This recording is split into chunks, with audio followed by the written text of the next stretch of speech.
My name is Sunny, better known as Pius. I can help with surahs, so I can recite. My name is Suhaila, memorizing surahs, reading the Quran, and practicing the Sunnah. My name is Mommy, better known as Ummi. Islamic education is key to the family. We tune in every day to learn something new, and Sunnahfollowers is helping us, and it could help you too. Tune in every day for new programming. Stay tuned. And much more. Assalamu alaikum. Wake up in the morning, hands and feet get wet. Get wet.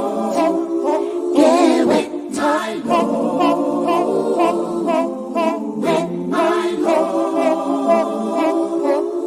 Wet, my Lord. Wake up in the morning, hands and feet get wet.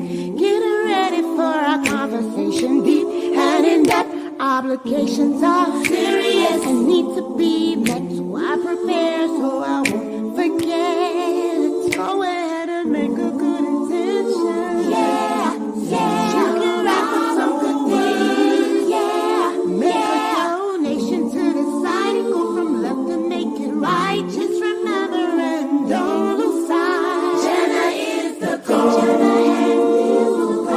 Jannah is the goal. Jannah is the goal.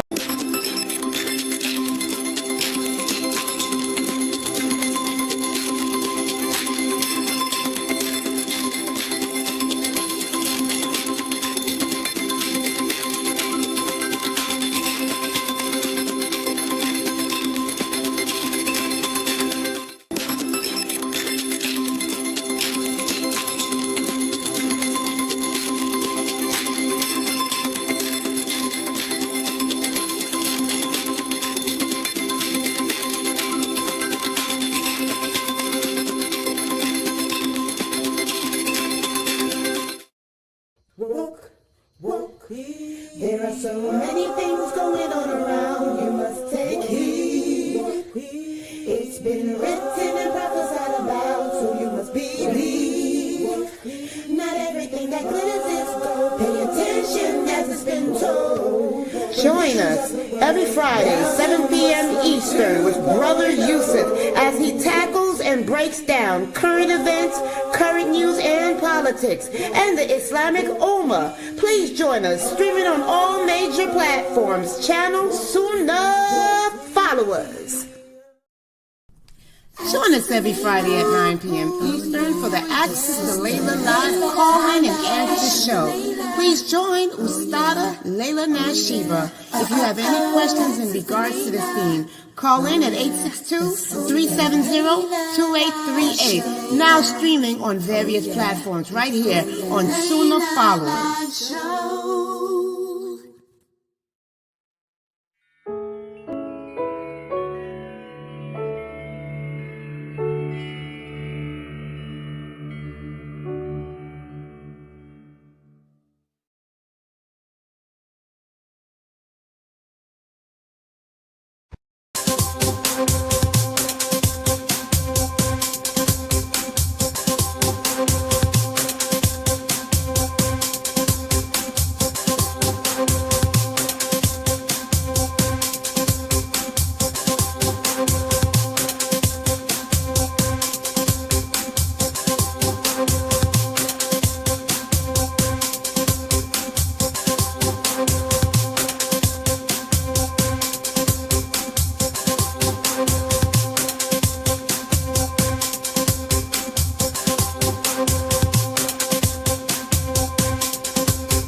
Yeah, that's really sad. Yeah. Yeah. That's Yeah, why I've heard some great things about Gambia, though. Oh, my God. So her accent is Gambian and French. Okay. That's why sometimes it's hard for me to understand her, but I can speak. She speaks French fluently, too. Oh, that's cool.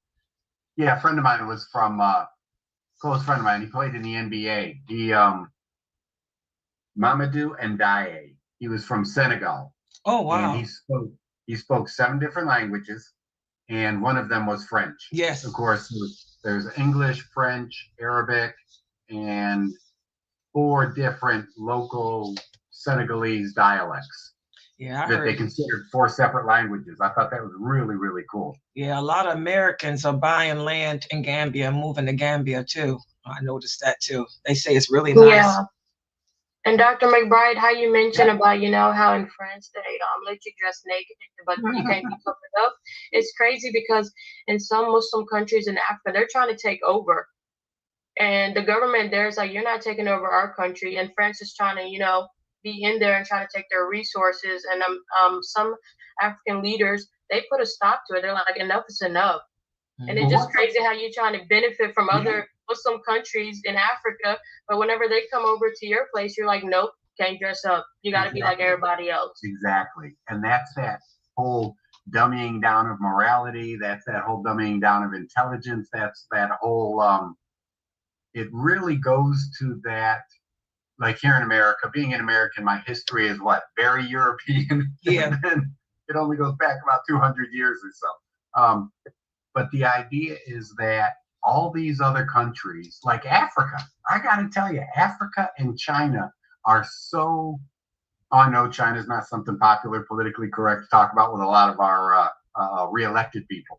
But the idea is the cultures that were so successful there, Africa, all the different African cultures from one continent, and then the Chinese, the way they blended the diversity. And then, of course, what we lost here in America when the Europeans arrived and the people that went back thousands of years that the Europeans are just trying to write off the map, you know? Yep.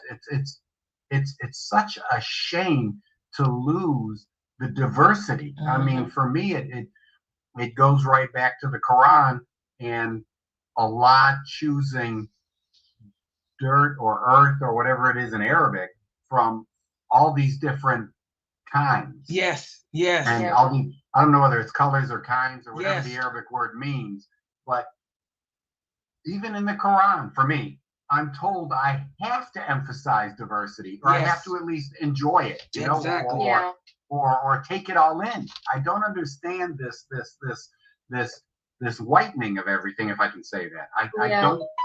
Go ahead, sister. And the thing with diversity, like Allah even tells you, like, go out in the lands, look at the countries. There's different countries, different cultures, but the thing that makes us all the same is the religion, and that's what we put first before, our culture or where we're from. But for some people, they, it's also like, even when people speak out about other countries that are suffering, it seems like always the African countries are the, like, you always got the you always got the Arab countries that are like forward and the African countries are backwards. But as Muslims, the Prophet, peace be upon him, said if one person feels pain, we all feel pain. Exactly. But whenever we try to tell the other speakers, like, you guys don't speak much about Africa. Africa is suffering. Well, it's not. They're like, oh, it's not the same as Palestine. SubhanAllah, like, we're Muslims. We all, like, if one like affliction affects us, it affects all of us. And we should all feel the same way about each single one of us. It's not just like, the Prophet never put other people's feelings aside just to make one person feel better. He took each time to know about each person, and he would give an answer to each person based on their situation that they're at, because he knows them best. And a lot of speakers are like, why don't you speak about the suffering going on in, like, even Somalia right now? Somalia is going to a drought. I don't even hear nothing. Somalian. Everything's about just the Middle Eastern countries. Like, what's going on in China? The Muslims are still suffering there in the concentration camps. They're so like, everything. As long as it seems like if you're not bleeding out, out of blood, it just, your life does not matter, and it's crazy. That's huge. It really is. Yeah, most of the people in here are African. She's Somalian. Oh, no way. I didn't even get an accent there. Yeah, she's Somalian. Yeah, I've been here for almost 30 years. Oh, okay. I came here when I I came here when my parents, they escaped the civil war that was going on in Somalia. I came here when I was 6 years old, so we've been here almost 30 years, and we also lived in when we came here, we lived in New York for a while, and then we moved to Louisville, Kentucky, because they had more of a Somali Bantu community. Oh, that's cool. I heard there were a lot of Somalis. They moved them up into Maine too, or something. Yes, they whenever like you do the refugee settlement, because we did ours through Catholic Charities. Okay. So when you move through like the different refugee resettlement programs that you do come here, they put you in places that have more of people like you, so you can build a community there. Gotcha. That's cool. I was gonna say I thought that was a Northeast accent too. Where in New York? I'm not sure, because we really didn't stay there. They probably my parents probably were there for a couple months, and then we moved to Louisville because the community of the Somali people were big here. And I mean, when we came here, alhamdulillah, like I can only remember the small things, but I do remember having like a good childhood because I was surrounded by people that looked like me. And back then, whenever it was the 2000s, it wasn't a lot of racism, and but now it just seems like racism is so like, because back then it seemed like America was more welcoming with refugees. But based on the presidents that have been elected and all this crazy stuff going on, now everything like it's just even worse than what it used to be. Oh, it's crazy. The fact that we have moved right back into such overt, devout lack of manners, a lack of, even the Christians, when we talk about the extremism, and I apologize to any of our Christian members that don't agree with the extremists that are going on, but even here in America, you've got this Christian extremism that is moving right back into, how I picture it when we go right back into slavery, and a joke right now is what's one of the most segregated days in America, and it's Sunday, because you got white Christians in white churches and black Christians in black churches. It's the overt separation, the overt racism, the overt us versus them. There's not even manners anymore. It's a shame. And what I learned through history, Al, is that whenever the whole slavery thing was going on, and how America or the other countries that were picking, like choosing what slaves to take from Africa, what I learned through history is that like during when they bring them back to the plantation, I heard that there could have been like Muslim slaves, because when you think about it, them coming from Africa, Muslim was their religion, and when they couldn't be in the plantation praying and stuff, so what they do, they introduce Christianity to them, and that's why there's a lot of black people, that's how they're like, they have like they feel a connection through Islam, but they don't know what it is. But when they like, that's how they're like easy whenever they're in the jail cells. That's how it's easy for them to follow Islam, because it's like, it's a way of like, they already probably like Allah like placed that in their heart already, Number one, I was like, that makes sense. And they used to like whip them. If they imagine they're trying to read the Quran, they're like, no, they introduced Christianity, like this is what you need. And that's how you see just like you mentioned, like you have all of this different, they say like this church is this church, this church is this church. It makes sense. I think that would be true. It makes sense. Totally. And it's very much like what we say with your point of trying to beat it out of them and make sure that they took away that. Well, imagine what the French, they're no longer, well, I'm sure some of them are, because they've probably got racist police there too. But the idea is they're not as overt in their physical beatings of us as Muslims and wanting to be covered, and it's clear that we're covered, or at least modest, like a guy, you can't tell other than when we start talking about stuff. But the idea is to have our sisters, it's almost like, since they can't beat it out of you, they're going to arrest it out of you. They're going to make it illegal for you to dress modestly in government buildings. That whole French thing. Absolutely. Yeah, basically they try to like dehumanize you, and totally. And they try to make it seem like what they're doing is right. And for the people that are there, they're like, well, this is our country, and if you don't like it, go back. But I'm like, how did your country start it from Africa, and the resources you want to from them? I know. Oh, by the way, my thinking about Muslim Africans being brought over as slaves. My old Aikido teacher, when I was living in South Florida, down here with Ibrahim and them, my Aikido teacher was Dominican, and there was a big thing in what's the island? The island is Hispaniola, I think, for Haiti and Dominican Republic, whatever the name of the whole island is. They have a famous. He was a famous slave. His nickname or his name was Bookman, Bookman, and he was Hafiz in Quran, and he was known for carrying this Quran around with him and reading it all the time, and he's the one that wrote it for himself. So yes, there were Islamic scholars that were kidnapped and brought over. Absolutely. Yeah, that's So sister, make sure if you get a chance, ask your parents what part of New York they were in, because I was from upstate, and maybe Okay, inshallah. that'd just be cool, inshallah. Yeah, most of the people here that's in our Zoom room are from different parts of Africa. We got people here from Kenya, from Tanzania, Mali, Rico.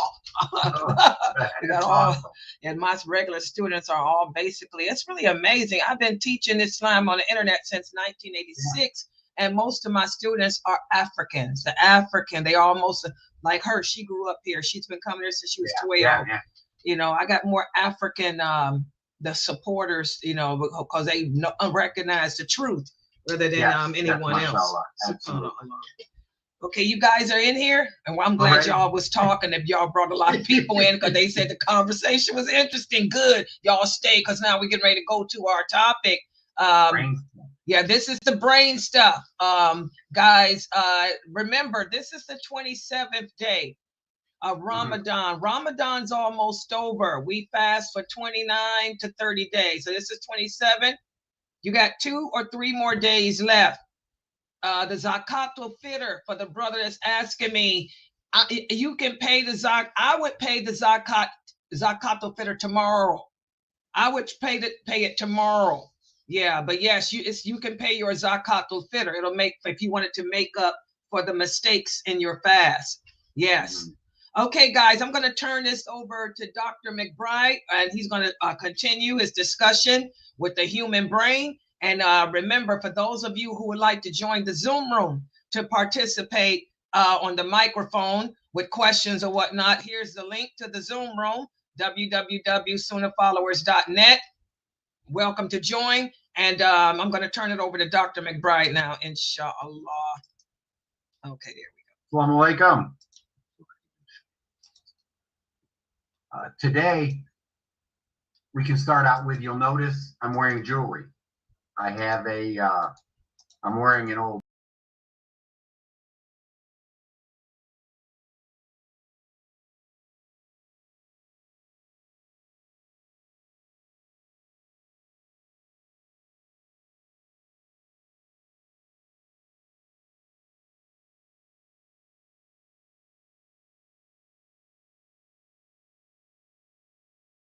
tags in the back of the shirts, and I'd always cut my tags out. And I don't like, I mess with my socks a lot. So I'm a little hyper tactile. So what I've done with my brain studying and stuff, I'm using this on my, and if I do it again at another time, you may notice it on my left side. Today, I want to be a little more left-sided in my presentation. So I've got a watch, and I've got it. My kids were trying to take out another piece of it, and I said, no, I like the fact that it slides a little more because it makes me even more aware of it, and it gives me more stimulation, right? On my right side, stimulates my left hemisphere, and the ring here, while I was thinking about it while we were talking earlier, and I mess with it a lot. When I wear the ring, I'm always fidgeting with it. I'll try not to today. But the idea is, today's talk, to lead us into today's talk, we've talked a lot about hemisphericity. We've talked about lobe function. We haven't gone into the Brodmann areas yet. There are considered anywhere from 45 up to 52 Not all of them are in human beings. Some of them are in animals, and and depending on the scholars, they break up certain areas. Like my mentor teaches 1 through 13, and then not 14, 15, and 16, because that's part of 13, and then 17 through 45. And then some scholars also talk about area 52, part of your taste areas, what we call gustatory areas. So there's also the Brodmann areas. Right now, I do a lot of, like we talked about, I'm doing just hemispheric stimulation. So I'm really lighting up my right side, and it's really stimulating my left side. And that is on purpose, because today I am talking about as much information as we've shared about hemisphericity, Brodmann areas, lobes, cranial nerves. We're going to talk about different treatments today. So if you want to, I'm going to break it up into a treatment protocol based on sensations. We've got, so that I don't forget any, we're talking about smell, we're talking about vision, we're talking about, in order of how I wrote it down, we're talking about hearing, we're talking about touch, we're talking about taste, I just mentioned, and a big word called proprioception. This includes coordinated movement, some balance, and spatial awareness of where you are in space and what's going on around you. That whole idea of close your eyes and touch your nose. If you can see without the light reflection, my nose is closed, touch your fingers, touch different fingers as you're told to. So that's spatial awareness. And then I know I've got a big gigantic book right here. I've got another notebook over here, and I can touch it without looking at it, or my periphery picks it up a little bit. But that's also, I'm including spatial awareness with the definition, part of the definition of proprioception, because that's where you are. That's your physical self-awareness. And the stronger your physical self-awareness, the stronger your awareness of others, because everything in your brain, almost everything, and I think I can say everything about brain function is built on physicality, or the word motricity, meaning movement, muscular usage, standing, sitting, babies crawling. If you have children, if you have young children, or some of our young adults, when you get married and you start having children, don't encourage your children to walk right away. Make sure they learn how to roll first.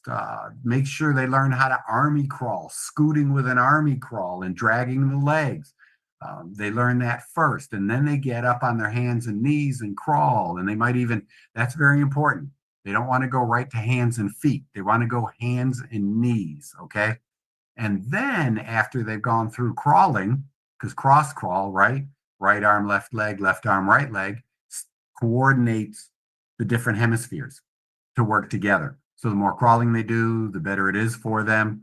That's something that I recommend adults do. Actually, the real cool research projects that have showed the more you crawl, the better the inter-hemisphere dialogue. And then, yeah, the better your brain, the better your right and left halves function with each other. And then crossing the body with movements. For some people, that's hard, hugely important. But what we're doing today is, like I said, I'm stimulating with touch, right? That's what I'm doing a lot of. But those are the areas I'm going to give you treatments, or how to stimulate, what you can do. Why? We'll start with smell. But what I'd like to do is I'd like to reference the sisters last week when she aced that, what we call the mini mental exam. The patient is given 3 different names, 3 different pieces of information, 3 different words, and she aced the hardest part, the 60-minute part. What we typically do is, during an exam, if we're worried, if I'm doing a quick mental assessment, I'll give you 3 different words, probably totally unrelated to each other, so that doesn't stimulate memory. I want you to just remember the words, and I'll ask the patient to give me the feedback on these 3 words at 10, 30, and 60 seconds. And then if they're doing real well, on a follow-up visit, I might give them 3 different words, and then I'll ask them at 10, 30, and 60 seconds to give me the words backwards in a reverse order. That's a gigantic challenge. So, sister, if you really want to impress your testing physician the other day, next time they ask you, give them the 3 words backwards and really let them know that brain is functioning 100%. There's also a real cool test in the same idea, and I'll cover these 3 tests real quick. It's called digit span. This is a really neat test. What you're going to do, and I'll read it to you. The patient repeats the numbers given back to the doctor. You can do it straightforward, or you can do it in reverse. Typically, what we see is most patients can repeat 6 numbers in order. So I could give you 6 random numbers between 0 and 9, or we could do 0 and 10, 0 and 11. I like to sit between 0 and 9. And I'll give you these 6 numbers, and it may even repeat. And then I'll tell you the number, you'll tell me it back. Then I'll give you a number and a number, you'll tell me those and give them to me backwards. Then I'll give you a number, then you'll give them to me backwards. Number, give it to me backwards.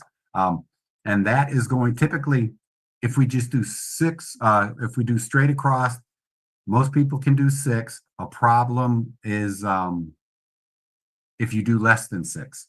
If you do it backwards, most people, normal is at least 4 backwards. So I'll give you the 4 numbers. A good number is actually, it can be, most people can do 6. Ideal is 9. And I think, and the same thing with going backwards, a good number is 6. I mean, ideal is 6 or more. Less than 4 becomes problematic. And then the last test is called FAS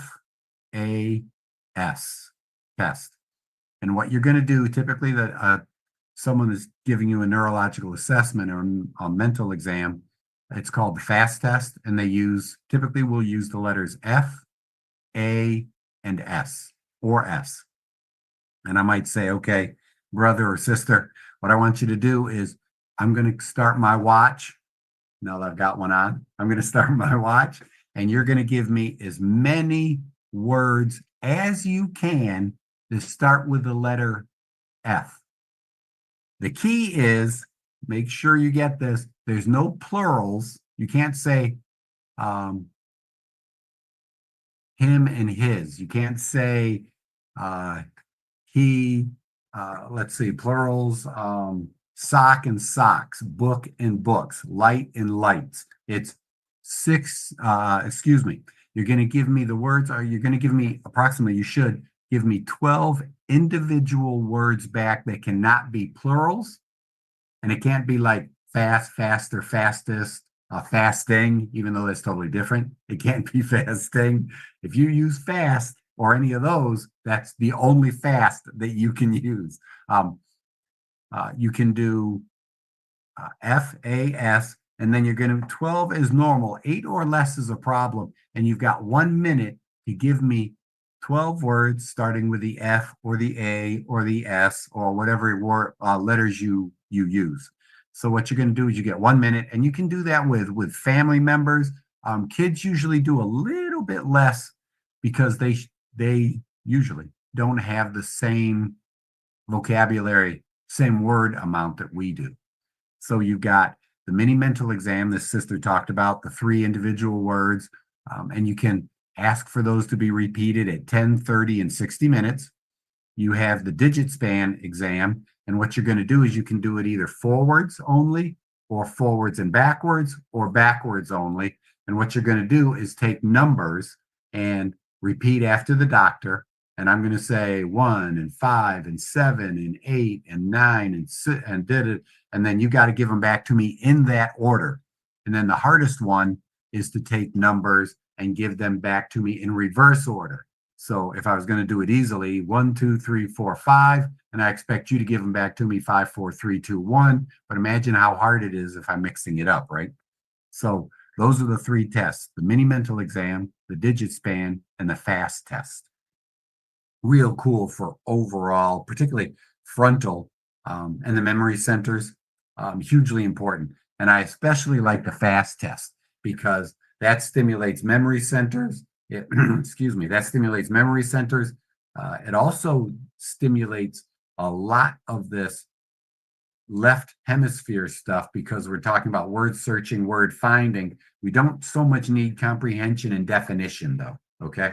So what you're doing is you're stimulating word finding and memory without having to understand the definition itself. You're definitely going into memory though, and word usage. And of course, like I said, while you're speaking and trying to stimulate that whole stuff, one of the hardest areas to get correct is speech because it's such fine and a lot of muscles, fine motor control, diaphragm, throat muscles, neck muscles, the mouth, the tongue, everything. And then also you're bringing in the word finding and getting it through correctly, motor function, basal ganglia. There's a lot with, I love the FAST test. There's a lot going on with the FAST test. Now, let's jump into smell because a lot of you should have that list already. I'm going to remind you of the areas that it stimulates. The smell stimulates, remember, the ipsilateral or same side hemisphere. So although it's reversed in the picture, this is my left side. So what I would do is if I want to stimulate just the left hemisphere, I can block my right nostril and then I'm going to do I keep a scent right here. So what I can do is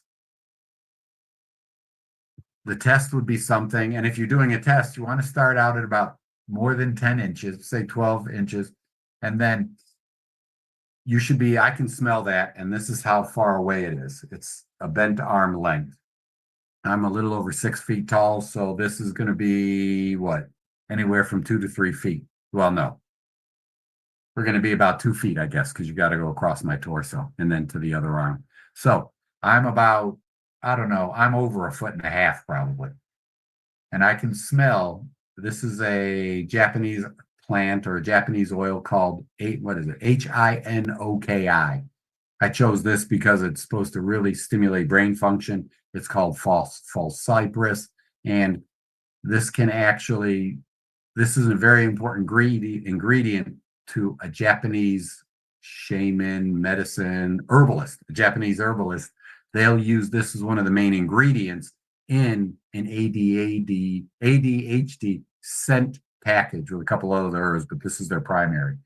So if the patient can't smell it here, then you start moving closer and ask them to tell you when they smell it.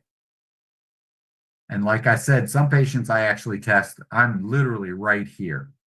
And there it is, okay? You want to be out here, something more than about 10 to 8, somewhere in the range of 10 to 18 inches. The farther away, the better, okay? And then, of course, the same thing on the other side. Beautiful scent, false cypress, Japanese cypress.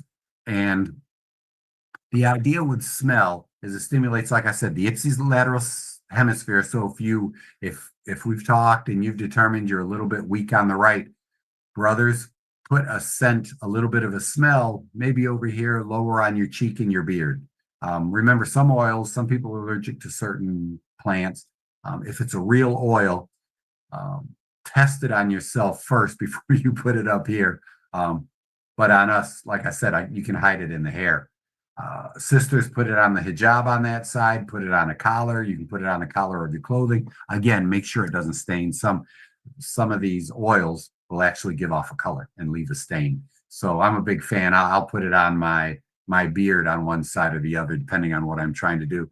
Or in my case, I really don't have a deficiency in smell. I'll put a little bit right here so that I can kind of smell it all day because it actually stimulates a lot in there. It also stimulates the olfactory centers, which are considered in the mid-temporal area. They're back in here, dead center going straight back up behind the nose. It has a really strong, if you remember just the other day, we talked about the OFC, the orbital frontal cortex. Remember what we talked about in terms of whether your morality is just theory or you apply it, okay? This sense of smell is a strong stimulation to the OFC, the orbital frontal cortex. So If you want to be more morally sound and have strengthen your morals, that would be the area to stimulate. You might put it right here, and you're really going through that the orbital frontal cortex. Then if you want to actually initiate more moral actions, maybe you do it more often on the left than the right. If you tend to be a real strong left brain, and you might tell yourself, oh my gosh, I don't have enough empathy, you may realize it. And I don't feel the way other people do. You may want to put it on your right side to stimulate more of the right hemisphere. Does that make sense? Not only that, but you're also going to do smell is hugely, hugely important to the hippocampus, your memory janitor. The hippocampus takes in all those memories and stores them all over the place. And then when you need one, you stimulate the hippocampus and it pulls it out through different associations. Memories are not just stored by just time or just a beach memory or just a smell memory. It's really cool. You could have a whole bunch of memories from smelling your mother's cookies. And it may remind you of a time you went to the beach. And again, you say, oh, how do those go together? Well, your mother took you to the beach. Your father took you to the beach. Your mother made the cookies. Then you all went to the beach. Here I am in Florida. Not really a beach person, but I do live in Florida. The idea is that stimulating the hippocampus, smell is a great stimulation. And it's really important to test smell. I use it a lot with my adult patients, and especially coming off of COVID, because smell is actually smell in different research projects. Smell gives you either a 10 to 20 year window. If you lose your sense of smell, it's a lock. 99% of the time, it's a lock that you are going to be diagnosed with a mental dysfunction, a dementia, or maybe even Alzheimer's within the next 10 to, and on the extreme study, 20 years down the road. But at least it gives you a 10-year window. So imagine if you lost your sense of smell tomorrow and you realized it. So now, if it was an indicator that 10 years from now, you're going to get a dementia diagnosis, imagine you start strengthening up your hippocampus, you start strengthening up, you start trying to train in your sense of smell. In my office, I use a lot of what we call laser therapy as compared to just red light and infrared light therapy. I use a class 3 called laser. That's what we use. There are class 4s that work. I just don't like applying those to the brain because they do cause heat. Class 3 and below doesn't. But those red lights you can get, and I mentioned them before, you can buy them, the red light. And some of them are good, some of them are bad. A company I recommend that I buy from is called Platinum, Platinum, Platinum LED. And that's what it is. It's LED, but it's a very serious LED. And they come with red and infrared settings. If you look at that website, I've bought only the Bio series because I don't adjust for the Bio Max. I don't change the percentage of red and infrared. I turn them both on and I just use it. But that's hugely important. So the sense of smell is really, really a great indicator of brain function. And finally, a side note, the cerebellum, your balance centers for balanced emotion, balanced thoughts, and balanced physical balance. Your cerebellum actually controls your ability to sniff. So if you can't even do this, you may have a cerebellar problem, and we'd work on that too. Okay, now, to summarize, right brain, that's associated with bad smells, avoidance behaviors, disgust. That always engages, that's always on because you want to avoid the disgusting smells, right, to stay safe. To stimulate the right brain, you are actually going to use, and any smell will actually work, but the right brain, like I said, is more attuned to bad smells. So I would emphasize coffee, burnt wood, black pepper, eucalyptus, fish oil, lime, mustard, onion, lemon, and pepper. And as we talked about before, kids usually don't like lemon and pepper. Some of them do, but most adults do. So it may fall under a left brain smell. Some of you may like the smell of coffee or any of these, but these tend to be more stimulating to the right brain than the left. The left brain is associated with pleasant smells, approach behavior. That would be apple, banana, cherry, chocolate, grape, orange, pineapple, rose, strawberry, lavender, and in adults, lemon and pepper, or maybe not. And any one of these you may not like, but these tend to be associated with left brain activity. And then, of course, in my office, with my brain patients in particular, when I'm dealing with a brain patient, stroke patients, memory center issues, we can use a lot of smell, right? Ipsilateral, and then I'll light up that side of the brain and I'll go after it, particularly, like I said, the temporal lobe and the orbital frontal cortex. And if there's a sniff issue, of course, we start with the cerebellum. And that's red light therapy, or in our office, it's actually considered class 3 cold laser. So that's how you can use the sense of smell. How simple is that to do that at the house? You could literally use coffee every day. Smell it, sniff it. Coffee acts as a stimulant, whether you sniff it or drink it. It's really cool. Some research supports just smelling coffee stimulates the brain function a little bit more above normal. So smells are really important. And remember, that's the one sense. That's the one sense that does not cross over. It stays on the same side. So if you are a left dominant, you want to stimulate more right hemisphere. If you are a right dominant, you want to stimulate more left hemisphere, okay? So you block the opposite nostril. Everything else I talk about is more contralateral stimulation, or the opposite side if I don't mention it, okay? The next thing I'd like to talk about is vision. Vision is hugely important for those of us that can see. It stimulates both hemispheres at the same time. But then I'll talk about the crossover here in a moment. So what you're going to do, vision also crosses over to the contralateral side. It's really cool. I use a lot of vision at the end of the training.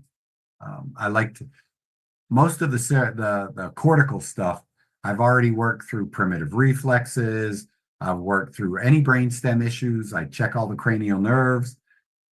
I may have had to do some cerebellar and vestibular work already. We've included core work for the cerebellum and things like that. And then when we get into this cortex work, which some of the stuff, and then I teach patients to do a lot of this at home. I'm actually giving you protocols that I recommend at home. Make sure, as a doctor, there are no contraindications. Make sure you talk to your regular physicians first, because I don't know you, and there may be some contraindications that I'm not aware of. But these are things that I use in the office, and I recommend to my patients. Vision, both hemispheres. Vision also crosses over. It's really cool too. When you look down, and it's really interesting because we're told to lower our gaze, emphasizing modesty. When I look down, I'm stimulating up the parietal lobes, okay?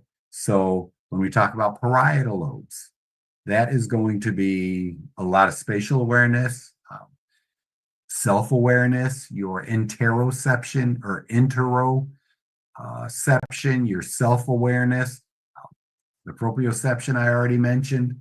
That's all of your parietal lobes. It could be organic stimulation, feeling your organs, internal pains. You feel pressures, you feel hunger, you feel thirst. There's so many, all of your self-awareness runs through the parietal lobe. And then, like I said, even touch. And the parietal lobes are hugely important to proprioception. They're important to balance. You got to know where you are. Could be a parietal lobe and not so much a cerebellar lobe problem for balance. If you don't feel your feet, of course you're not going to have strong balance, are you? So looking down with vision stimulates the parietal lobes more. Looking up, actually, say if you were reading something, you'd be looking, if I hold my head up straight, but I lower my gaze, lower my eyes, I'm going to be stimulating more parietal lobe. I may hold my head straight and I'll be reading up, or if I'm looking up, that's going to stimulate more of the temporal lobe. So imagine again, if I'm reading and I hold it up here, or I actually have my computer screen in my office. I actually have it set up higher. So I encourage a little bit of extension in the neck, and I'm looking up into my screen. Okay, and I know that that's going to stimulates more temporal lobes, which are going to stimulate more of my vision centers. So it makes sense while I'm working on my computer and typing up patient notes, I want to stimulate my verbal centers, don't I? And I can use my vision to do that. And what is also in the mid-temporal area? Your hippocampus. So I'm hoping it stimulates more memory function, storage, and recall, if that makes sense. So if you're having trouble remembering things, try raising up your computer screen a little bit, so that, because look at all the things we do. I got to tell you, when I talk to patients, they're typing down, looking down, like I'm talking into my screen, I'm looking down. When I'm doing my notes at the office, why not look up a little bit to help work on my curve? Because one of the things I almost always see in adults is a loss of the cervical curve. There's a real cool term with computers and cell phones now. They call it text neck, where you're texting and looking down all the time, or you're typing, and it used to be called tech neck, T-E-C-H, that loss of cervical curve, because almost everything we do in life is down here. When I'm working on a patient, they're on the table, I'm looking down. When I'm talking, I like to stand up a lot, and the patient might be sitting, so I'm looking down. So there's a lot of looking down. When I type, I have to look down because I'm a terrible typist. But when I look at my screen, I'm looking up. Okay, so vision is hugely important. Like I said, looking up stimulates the temporal lobe because they're lower. Looking down stimulates the parietal lobes because they're higher. Then when I look to my right, at this point, I'm looking out of my peripheral vision. The nasal vision, it's really cool what you have. So that I don't confuse anyone, I'm going to say it this way. When you look with vision, the nasal actually crosses over to temporal, and the temporal crosses over to nasal. Does that make sense? So this way, this side shares information with this side. So my right eye is talking to both my right and left brain. Then the same thing here, so that you can see, keep my hands in the camera. The left brain is talking to both, my left eye and my left vision is talking to both my left hemisphere and my right hemisphere. So that way, both hemispheres are getting all of this global vision, okay? Global information, I meant to say. Global vision, global information. Hugely important, okay? So that's stimulating both sides of the hemisphere both sides of the brain, both hemispheres at the same time. So that's a huge, really cool activity. And then what you can do is we actually cover eyes and we stimulate that way, and it's just really cool. There's a lot of little details, but what I'm saying is, with that in mind, like I said, you can use vision. And what did we already talk about? We already talked about color, didn't we? So again, you can use colors and reading, right? Reading stimulates a lot because, like I said, you've got your verbal centers over here, you've got your memory centers, you've got your motor skills. You've got a lot of stuff going on. Then if you remember the words and all that, and comprehension with the words and what the author's trying to tell you and the meaning of the story, a lot of stimulation with vision and reading. I love reading as an exercise, and reading out loud. Now you're using even more motor control. And you're also, with this, we talk about colors. Red, yellow, and orange for what hemisphere? Right or left? Everyone say left. And then blue colors in your vision, right? Blue colors are going to do the opposite. Blue, indigo, and green. I'm sorry. Blue, green, and indigo stimulate the right brain. So you can actually use your vision hemispherically also. So remember the test we talked about for vision. Again, you can use colors, and you can even use colored pieces of paper. Remember with the Stroop test, we'll talk about that.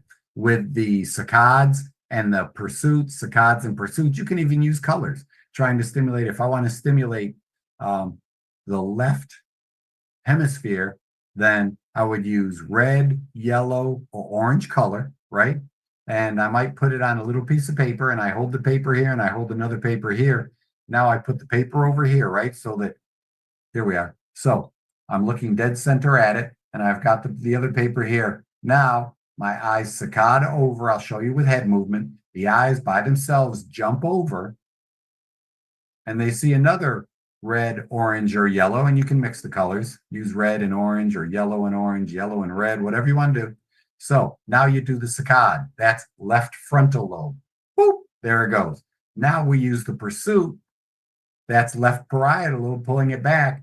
Then you keep your eyes right here, and you move the color card back. Then you saccade over, pursuit back. Does that make sense? And you can use colors for that. With that in mind, then you do the other side for the other hemisphere. And then if I'm doing smell and vision together, now what am I doing? I'm using pleasant smells to stimulate the left hemisphere, and then I'm using right saccades and right to left pursuits. All of that, smell, vision, saccades, pursuits. If you remember anti-saccades, you need a partner for this. The finger wiggles, and you look to the opposite finger, right? That's an anti-saccade. That would be over here. So you've got these, these different vision activities, and then you can enhance that with smells. And like I said, then you use coffee, burnt wood, pepper, lemon, eucalyptus. What else was over there for smells? Black pepper, eucalyptus, fish oil, lime, mustard, onions, all of those smells over here. And the pleasant smells over here: chocolate, cherries, bananas, apples, strawberries, oranges, blah, blah, blah, blah, blah. Pepper and lemon for an adult. I'll put those over here for pleasant smells. Now you're using both vision and smell to stimulate the brain hemispherically. And of course, eventually I'll figure out how to talk about Brodmann areas because that's an individual part. It's just as well, I guess, stroke patients and brain trauma themselves, that would be important to you to talk about different areas. But we actually can break those down in different areas and exactly what that one little piece of the brain does. But these are really important, and I combine a lot of vision and smell because it's real easy, real safe, and really no contraindications for vision and smell.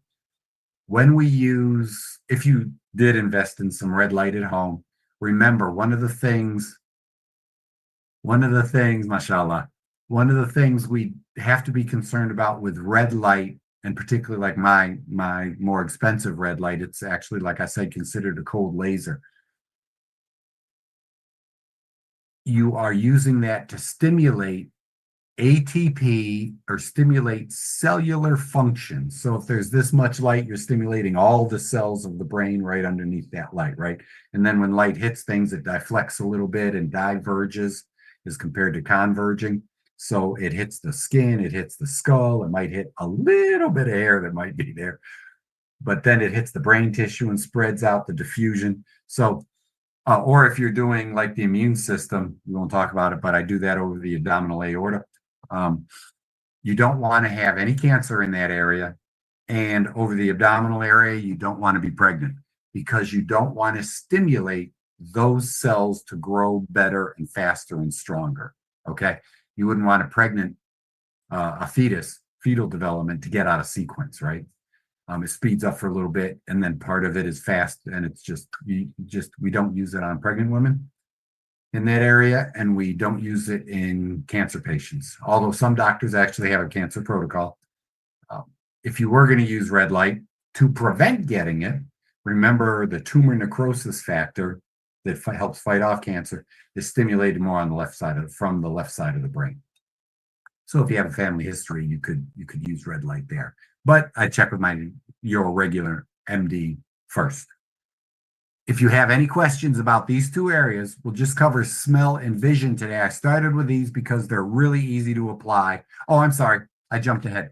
Let me go back a little bit. Reading out loud.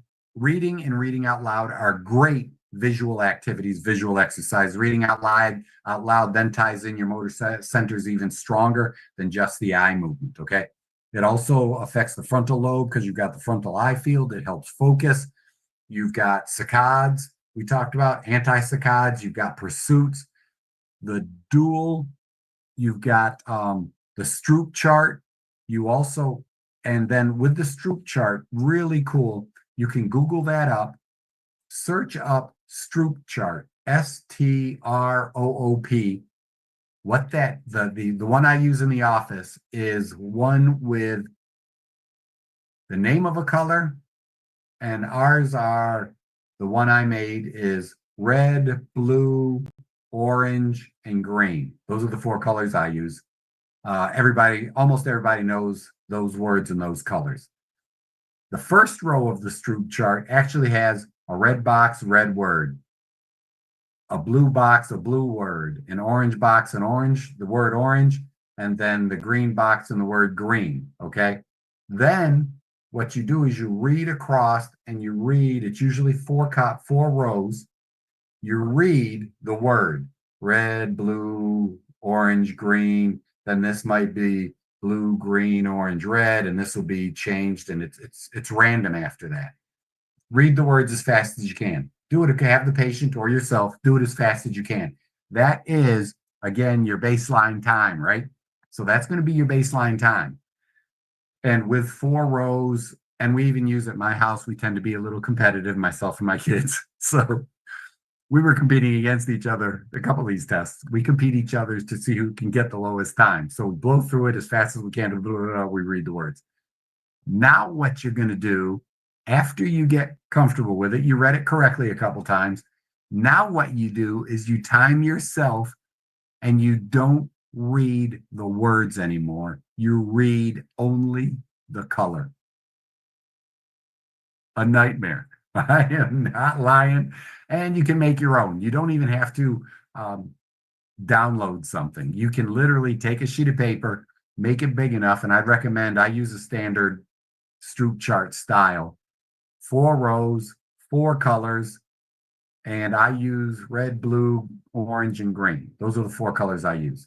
And like I said, the first row, the word matches the color. After that, they don't. Then what you try to do after you get used to reading the word, read it as fast as you can with no errors. Once you can do that, that's your base time. Now you read just the colors as fast as you can. And that's really cool. Number one, it's vision. It's frontal lobe, because I gave you a direction. Now, like an anti-saccade, you're going against the regular direction. And you're also inhibiting your automatic reflex. It is automatic for, if it's written in your language, it's automatic for you to go to the word first. It's a lot. If your first language or your main language is English, do it in English. Mine's English.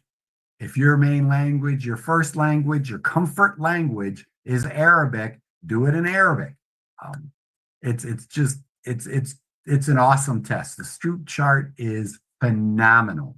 And it actually, the better you get at it, the more you do it, just a couple minutes every day, the more you do it, the better all of your brain function and the improvement in dementia scores or testing. So this is a great preventative. Like I said, for people that have smell issues, well, one of the things I might do is give them a Stroop chart for homework, and then I test them when they come in. I'm all over people. I'm kind of like the way I am when I talk here. I'm really into, inshallah, trying to be a benefit. And it's very important. When I give you homework, I nag you about it at the beginning. But then when I find out I care more than you do, I ramp it back. But it's important. The Stroop chart is a great toy and test. And then again, do it out loud. Give the colors out loud. Give the words out loud. And then when you get comfortable with it, what you can do is literally cut them up, or make one, make 2, cut up one of them and shuffle it up like a deck. You've got 16 pieces of paper, and you're going to read the color as fast as you can as you flip it over. Or we flipped it over here at the house, and we challenged the kids, And I might even, if they started to beat me, I'd change the position. I'd make them move their eyes a little bit too. Of course, I tell myself I'm not being mean. I'm trying to train their brain better, but I was definitely being competitive with my kids. We have a good time with it because actually all of them were faster than I was. So I've got a little bit of ways to go. So what we're talking about is reading and reading out loud. We're talking about saccades for vision. We're talking about anti-saccades. Remember, look away from the wiggling finger. You're talking about pursuits. Pursuits pull, saccades push from that side. And then you've got the Stroop chart. If you want to, if you like using a cell phone, I'm not a big fan of it, but there's something called OPK. I'm trying to use my sign language. OPK. It's called the optokinetic reflex. They have apps, OPK apps. I don't use one on my phone, so I can't recommend if it's safe or not safe, what you're downloading. But the OPK app actually does pursuits with pictures, with numbers, with lines, with colors.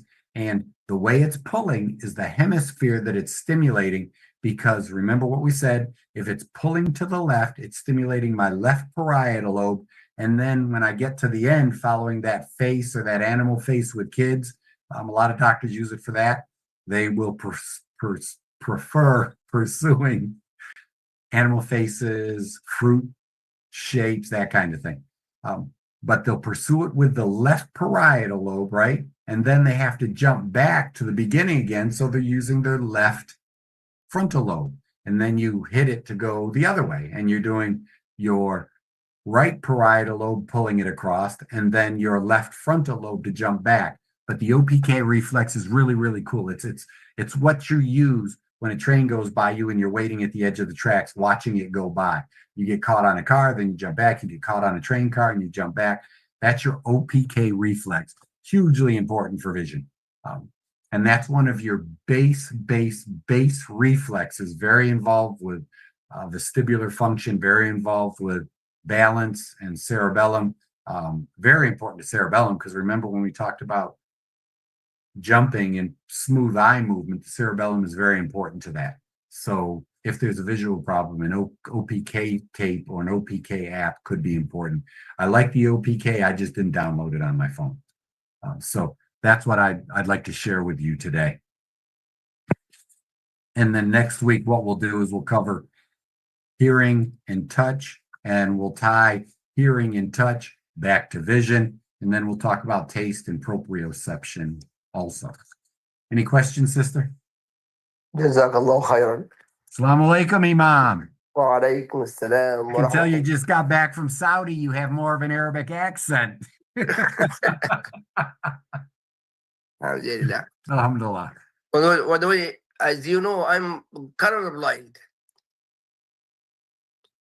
Kind of what?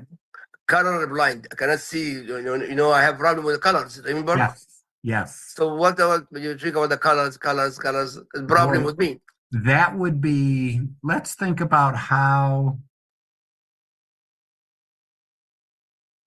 suppose you did, okay, try this. Here's a pretend. Yeah. Let's pick numbers then. Numbers, yeah. Let's take numbers, and what you will do is, let me think about that. I know some people are colorblind and color issues. Yeah. It's usually just red and green though. So you could change the colors and use orange, yellow. Orange and yellow are kind of close though. You could use other colors other than red and green, or maybe you could try 4 different shapes with a number in them. Then when you come for the Eid, let me know face to face is better. Yeah. Inshallah, we'll plan that if Eid falls on Sunday. Mashallah, yeah. That's the plan. Inshallah. Jazakallah khair. Barakallah fikum. So Maghrib after 2 minutes, inshallah. Yes, inshallah. Eid Mubarak for everyone. Assalamu alaikum wa rahmatullah. Wa alaikum assalam wa rahmatullahi wa barakatuh. Any other questions? Did I talk too fast and somebody would like me to repeat myself?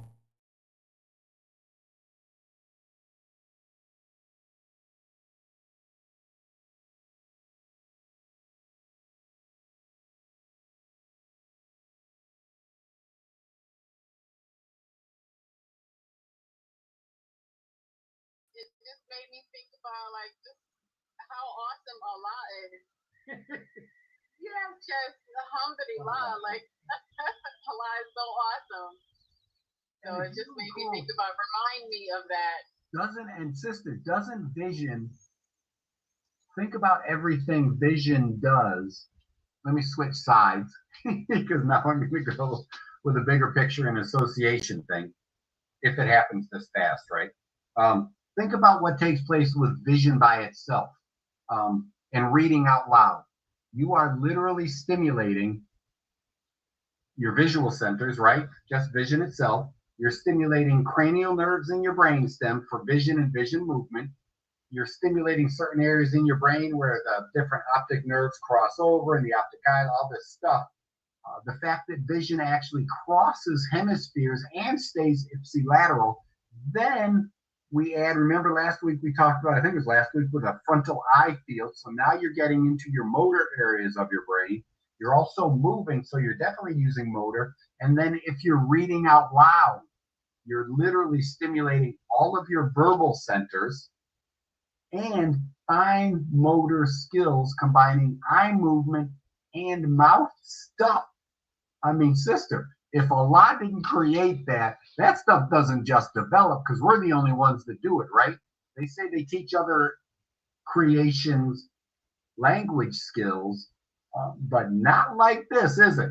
I mean, nothing out there does what we do to this level. I had this thought the other day, maybe 2 weeks ago. I tried to explain it to my husband, and he I had it in my head, but I couldn't really get it out on paper.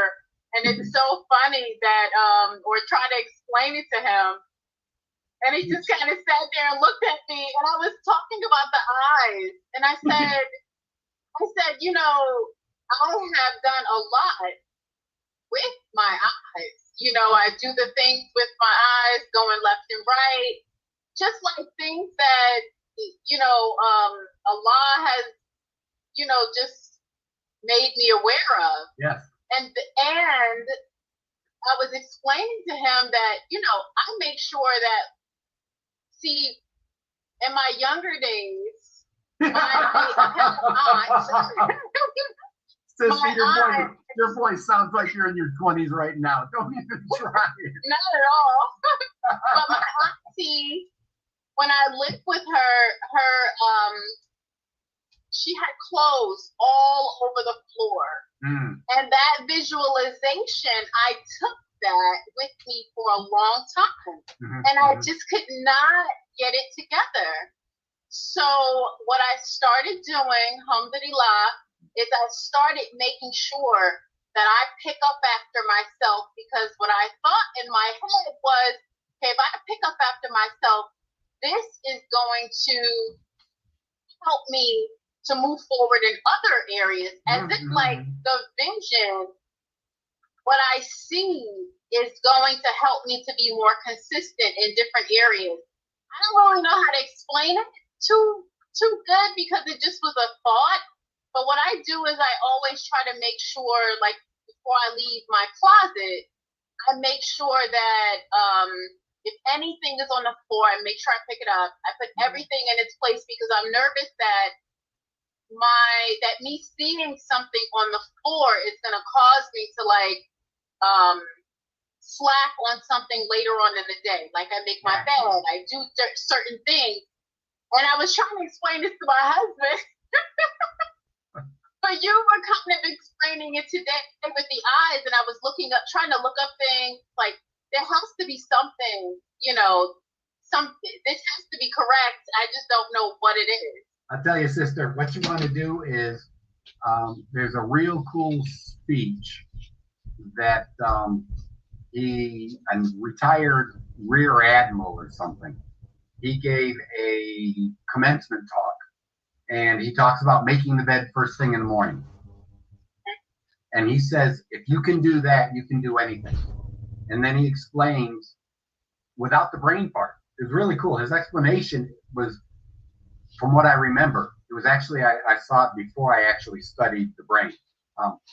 And it's about, you're initiating a series of events. So here you are, and then they talk about this, and there is, sister, there is, you and your husband need to search this stuff up together so that you can read it too. The idea is that the brain functions better with less disorganization, and there's plenty of research that, especially if you want to strengthen your left brain, like what you're doing, by doing that, you set a goal, as small as that is.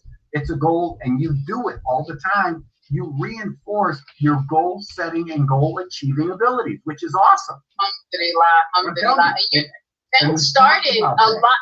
It started a lot of research about this too. There's tons of research about keeping things organized. And I tend to be very right brain, so if I showed you my desk, you'd be like, yeah, he's not much of a doctor. No, I think if you see a picture of Einstein's desk when he died, there's stuff everywhere, and he was a genius. So I'm kind of going with that picture for me. I do make my bed, and I do keep my clothes off the floor, just because it's messy in one area of your life. It's gonna overlap, like you said, and you're gonna be messy in a lot of things. If you don't pay attention to the details, and what you're doing, one of the things you're doing is detail attention, which is really, really focused attention. You're remembering the fact that you gave yourself certain orders or certain directions, and you're following through, which strengthens up. Remember that singular cortex we talked about before? It's really important when you do things repetitively, and then it strengthens your basal ganglia and makes a lot of stuff automatic. Now you see something on the floor, and I bet you drives you crazy in your own home. So yeah, it does. Cool. I have to go right back, turn around, go and finish the task. I had an issue with closing cabinets and finishing tasks. So I noticed it, and I started making sure that I go back to close my cabinets. Now when I open them, like yesterday, I realized, okay, I had a cabinet open, but it didn't take me to leave the kitchen. Before I left the kitchen, I was able to, to close the cabinet. So all of those little things, it makes a big difference. And since Ramadan, I took your advice, I took Sister Layla's advice. I started doing a lot more studying on perspective and different things. And I actually gave a speech at a school last Friday. And we talked about perspective, and we talked about a couple of different things, and it was like everything, because I've been consistent, making sure that I'm consistent, making sure I'm doing everything on a daily basis. It really, really, when I talked, they said, wow, you sound so like you're an expert speaker. That's awesome. And, just being consistent, staying consistent. This morning I got up at 3:30 a.m. in the morning. I have a goal. Make sure I get up to work out. A lot of this started again because of your classes. Mashallah. Making sure that, alhamdulillah, making sure that I'm, consistent, getting up at, 3-something in the morning now, just for Ramadan. It won't continue. But I had to, what I call course correct. I saw an issue. Okay, I can't do the same times because the time went back. Now I have to make a change. Instead of staying in the bed longer, I have to, go to bed a little bit earlier and get up and work out and all of those things. So that's kind of what I talk to the kids about. But it's very real things that I do in my life, which is really a lot of self-awareness. It really is. The more we know about ourselves, the better we can be. That's what this whole brain thing is about. The more I know myself, the more I talk about it, the more I remember. The more I teach it, the more I remember. So I'll be real selfish. It's all a benefit to me. Mashallah. It is also, alhamdulillah, it is a benefit to you guys, because if we as brothers and sisters can improve ourselves and be, man, think about it. If we improve ourselves and we improve everything around us, I mean, this is the way to go. And now what you got to do is literally, if it's not 3:30 after Ramadan ends, then it's going to be what, 4:30, 5:30? 4:30. There you go. So you're still going to bed at the same time. Yep.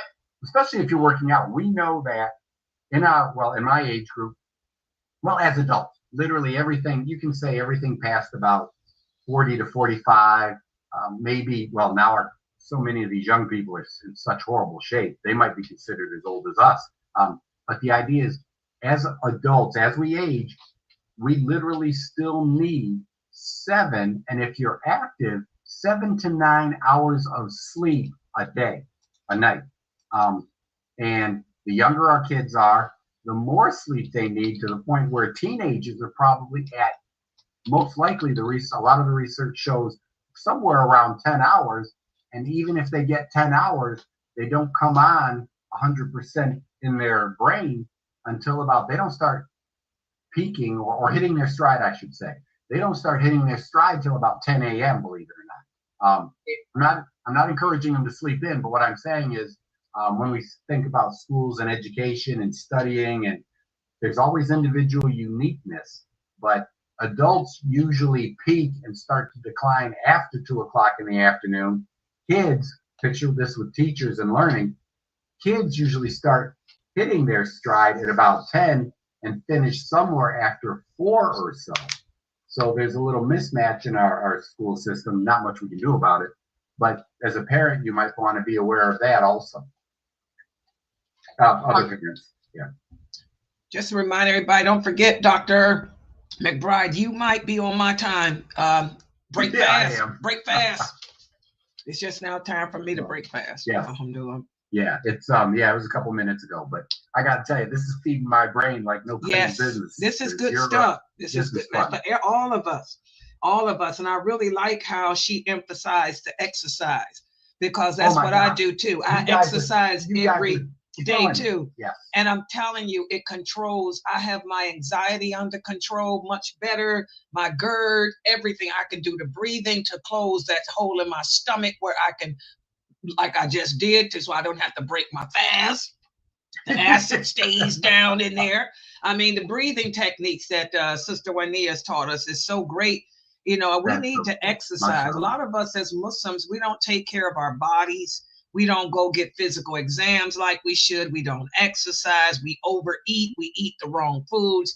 We really need to take care of our bodies and our brains. You know, do these exercises. Like you said, a lot of us spend our time looking down, playing on our cell phone and stuff. And we wonder why our memory is so bad and stuff. You know, just look up, you know, like you said, just raising the computer screen up, you know, where you're looking up, you know, when you're on the computer, you know, all that can help with your memory and help with other things. You know, we really need to be more conscientious of ourselves. That's why I love these classes. That thinking about computers, they used to say, keep your screen, the top of your screen at eye level, but most of your screen then is going to be below, right? Yes. So what you're looking at. So even if you type, like the doctor that shares an office with you, she types and she's just looking at the screen. The idea is, if it's low, she's still looking down. Exactly. And we know better. So I literally, and I encouraged her to, and we started, I've got mine on thick books. So I am literally looking straight or up. It does near every possible piece of note I have while I'm doing my typing. Yeah, this is good stuff. Okay, guys. Yeah, next week he's going to talk more about how we can stimulate the brain. Yeah, we'll cover hearing, touch, and we'll be stuck right in hearing and touch. But the last 4 areas are hearing, touch, taste, and proprioception.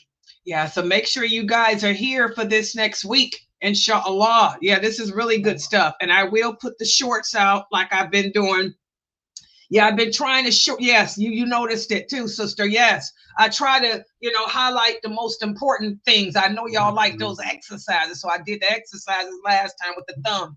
Yeah, so I'll try to put his shorts out tonight, inshallah.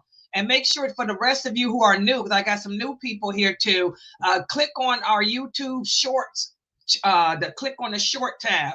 That's where you will see the shorts for this class. And also at the top, I have the full video link, so you can watch and get caught up on the full video. So I'll try to have these shorts out tonight, inshallah. And I want to thank everybody for joining. Yeah, the next class will not be until 9:30. It'll be what class am I? Oh, Yes, this is the 27th day. I'll be speaking about, I can't remember, but it's the 27th day of fasting. I can't remember what the PowerPoint is, but it'll be at 9:30 because my mind is on this coffee I got sitting here. So let me go ahead, guys, and drink this coffee because all I want this lavender. I got the lavender coffee, which is so delicious. Lavender is so relaxing. All right, so we'll be back at 9:30. Subhanakallahumma wa bihamdika ashhadu an la ilaha illa anta astaghfiruka wa atubu ilayk.